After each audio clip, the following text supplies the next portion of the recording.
देख्नुहोस् त सूर्य त्यो ठुलो डाँडाको छेउमा सानो थेग्लो देखिन सुरु भयो।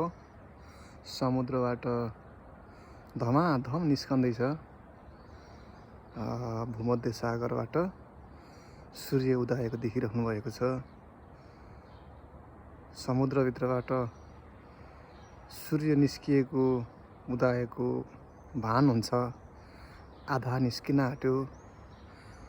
कति गजब देखिँदो रहेछ। नेपालमा हामीले डाँडाबाट उदाएको मात्रै देखेको, यहाँ त समुद्रबाट उदाएको देखिँदैछ। आधा निस्कियो। यो जुम गर्यो भने राम्रो देखिँदो रहेनछ। मैले नेचुरल देखाइरहेको छु जस्ताको तस्तै प्राकृतिक रूपमा। हेर्नुहोस्, आधा निस्क्यो डाँडाको छेउबाट, समुद्रबाट निस्किरहेको हामी देख्न सक्छौँ।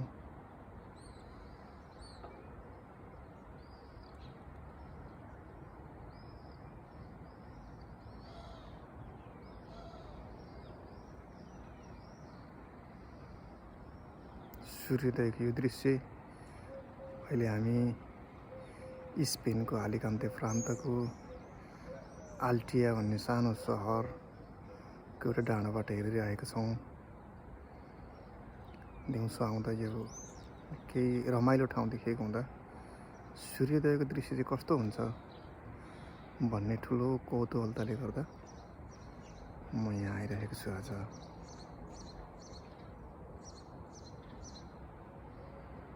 पुरै निस्किन लाग्यो अब।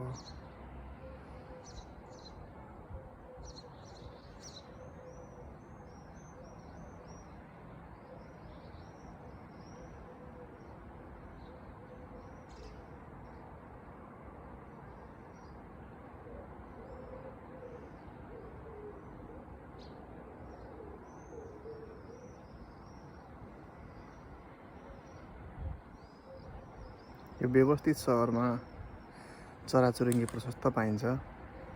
तामे ढुकुर कुर्लिरहेको छ, त्यो पनि तपाईँ सुन्दै हुनुहुन्छ। सूर्य पूर्ण रूपमा उदाइसक्न लागेको अवस्था छ।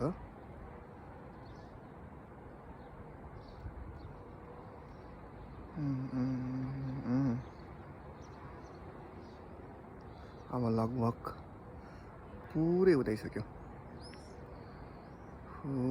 सूर्य।